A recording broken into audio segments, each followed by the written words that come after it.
Well, I think, yeah, we got to get the foundations put in, and there's a lot of new guys here that haven't heard our terminology and things, and it's not that difficult to do, Jonesy. I think once the play starts happening, you slam on the brakes and you get some teaching moments, and you go back and you do things, and then you adjust your next practices to some things that you think that stick out and things like that. But yeah, you got to make sure and cover all your points. Is it hard for you in that sense to not assume that guys know stuff and make sure that you cover stuff? Not really. I think that it's probably a little bit more the other way around. We'll get to the playing part of it, or a drill that ends up in a playing part of it, and you see them doing some advanced stuff. Some of the guys doing some advanced stuff that you're not anywhere near kind of ready to start covering in a drill or in a teaching situation. So that's always nice that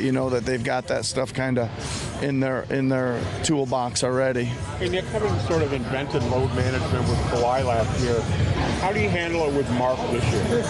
Well, we certainly are going to start off with Mark here at the Oile going. So he's so close off to just playing, a long run with Spain.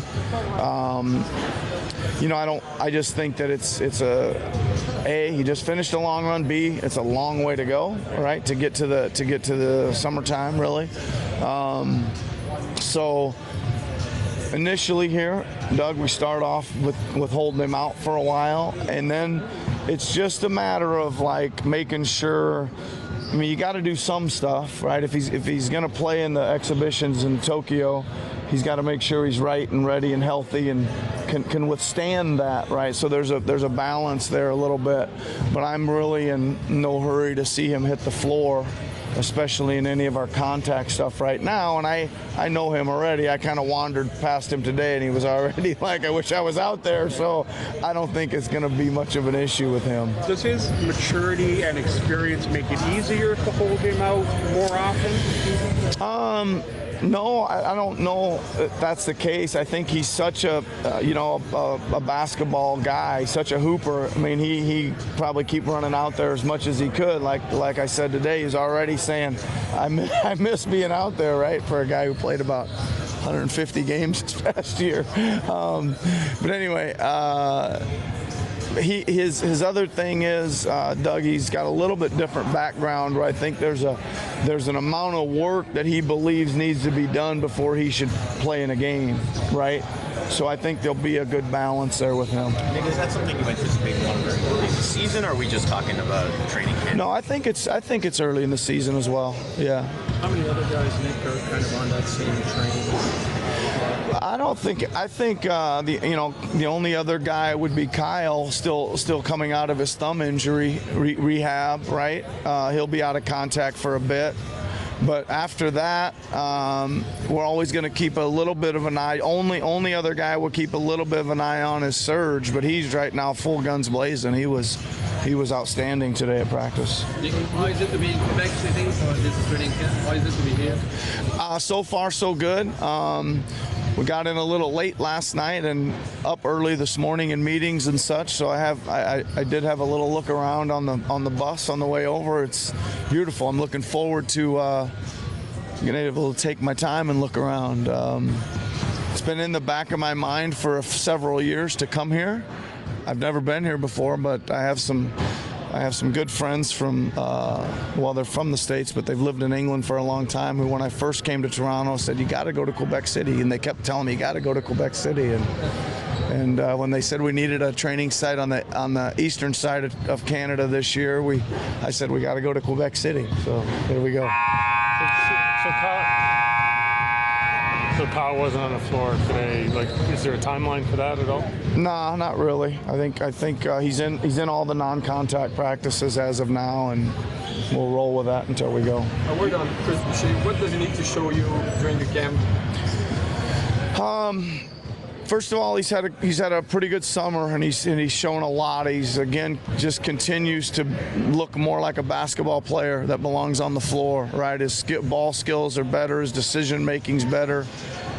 He's just maturing in that way. You know, I think he was kind of an energy shot blocking runner, you know, that could do things with just his length and athleticism. But now he's starting to look, you know, he's starting to read things better. He's starting to be a little bit more of a facilitator for us, which he needs to be with the way we run our offense. He's starting to be able to break out with the basketball after rebounds and get it up the floor quickly. His shooting's his shooting. He's always been a pretty good three-point shooter, and he's not afraid to take them, as we know. The only other thing, I mean, I think he starts with can he use his shot blocking? Can I find a way to let him use his shot blocking because he's got those natural instincts? And then the only other thing is, can he finish around the rim better? He does it. He's done it at a level. He's done it at another level, but the NBA level, it's a different story. There's a lot more athleticism and taller bodies out there, and we got to make sure he can continue to improve in that area.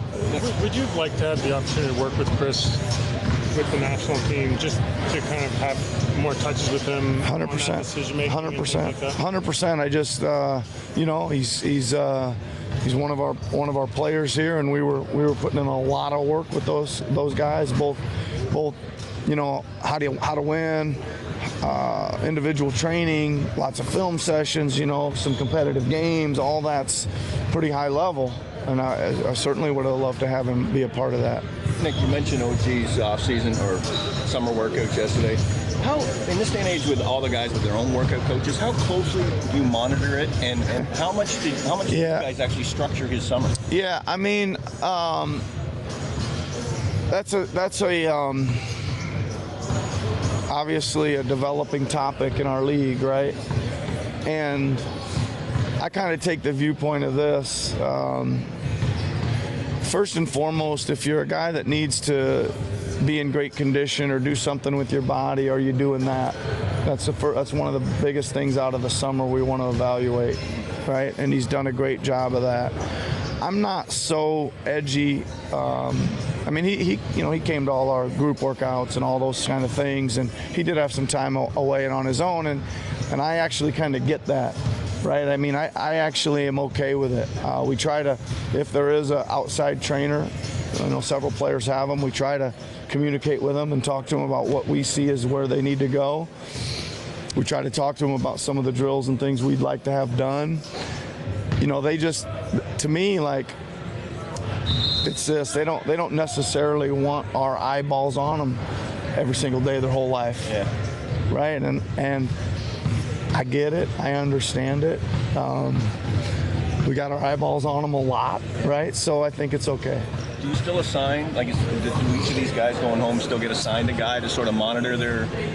Yeah, but we don't do it quite as religiously, like lock in one guy with one guy. Like, you know, if for example, if OG has a week he needs somebody, Jimmy Sand goes, and if there's another week coming up and if Jimmy's available again, he might go, and if Jimmy's working with somebody else, we might somebody else. We've tried to kind of put our arms around our more guys instead of locking in certain groups. I think it helps us further our relationship building, and B, maybe a different voice or a different look at somebody's shot or their footwork or something just enhances everything. And we just like to be as, you know, we like all our coaches to be good at everything.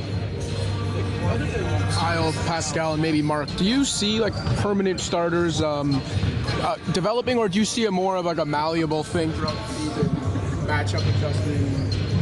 Yeah, I would say I think there's a big group of guys that could start a number of games. I could see, as of right now, without having a whole lot of evaluation, you know, I could see Kyle, Pascal, and Mark, obviously, Serge.